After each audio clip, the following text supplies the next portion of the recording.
Every Tuesday, John Cormacher leads a few scientists 11,000 feet to a research area in the Medicine Bow Mountains on the Colorado-Wyoming border. It's called the Glacier Lakes Ecosystem Experiment Site, or GLEES.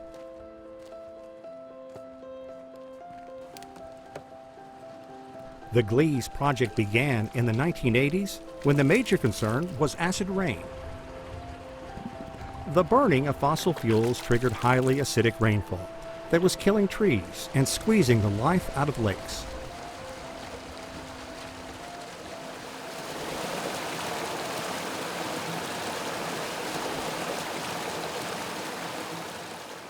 In his work with the U.S. Forest Service, Cormacher has been a witness to change in the environment. You have noticed it's getting hotter in the summer? We've noticed an increase. An average summer is now about 1.7 degrees Celsius hotter than it was in the mid-1980s, which is, as temperature trends grow, is a very steep curve. What does that tell you? Well, it tells me, well, very definitely it's getting hotter up here. And I think we'll eventually start seeing changes in the length of the growing season. Huge sections of the forest are dead or dying. The trees are being hit by a little insect, no bigger than a grain of rice, called the spruce beetle. This beetle targets trees in high altitudes. Forest ecologist Kate Dwyer says the beetle's tree of choice here is the Angleman Spruce. It is gigantic. How old, roughly, do you think it is? This tree is probably at least 600 years old, maybe older. Our oldest sort of grandfather trees up here at Glacier Lakes are in the 700 range. As much as 90% of this forest was killed by the beetle, adding up to a lot of fuel for a potential fire. We're fortunate because the growing season at this site is really short, which means the potential fire season is really short. Dwyer says by checking rings on trees, it shows there has not been a major fire in this area at this altitude in hundreds of years. But with warmer temperatures, researchers are worried about a severe fire here now, in large part because the beetle is not done killing.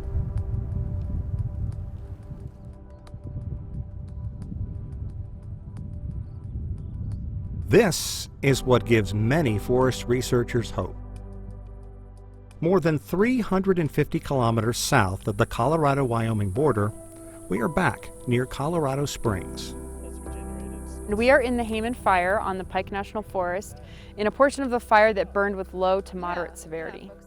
In this section of the fire, the fuel conditions were probably the same, the forest structure, but the weather was much less severe, and so the fire burned with a much less severe behavior. This section of the forest is much healthier. It's also managed to avoid a severe burn. There is robust ground growth, and trees are spread out, less fuel to feed a major blaze.